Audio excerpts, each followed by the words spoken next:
हरे श्री गुरुपवनपुरपते पाहि मां पाहि दशकं 97 ऐந்தாவது श्लोकम् मार्कण्डेयश्चिरायुः स खलु पुनरपि त्वत्परः पुष्पभद्रातीरे निन्ये तपस्यन् अतुलसुखरतिः षट्तु मन्वन्तराणि देवेन्द्रः सप्तमस्तं सुरयुवति मरुत् मन्मथैर्मोहयिष्यन् योगोऽस्मप्लुष्यमाणैर्न तु पुनरसकत् त्वज्जनं निर्जयेत् कः।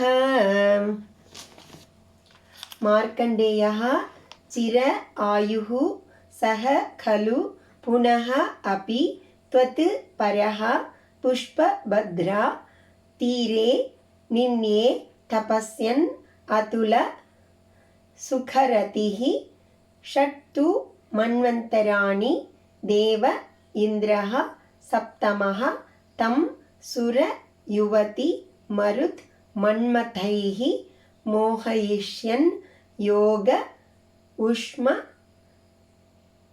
प्लुष्यमाणैः पुनः न तु असकत् त्वत् जन्म कः निर्जयेत्।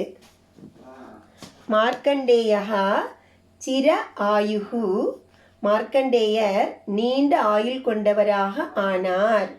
சக புனः அபி அவர் மீண்டும் அதுல சுகரதிஹி ஒப்பற்ற பேரின்பத்தை தூய்க்க விரும்பியவராய் துவத்பரஹா உன்னிடத்தில் ஈடுபட்டு புஷ்பபத்ரா தீரே புஷ்பபத்ரை ஆற்றையின் கரையில் தபஸ்யன் தவம் செய்து கொண்டு ஷட்டு மன்வந்தராணி 6 மன்வந்தரங்களை நின்னே கலு கழித்தாரல்லவா.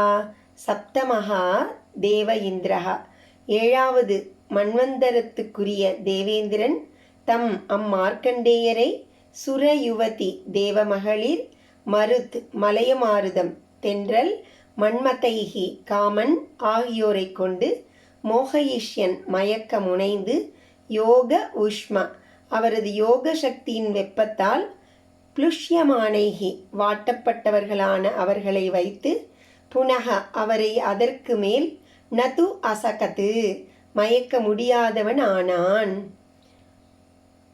துவது ஜனம் உன் அடியார்களை கக நிர்ஜயேத் எவர்தான் வெல்ல முடியும்.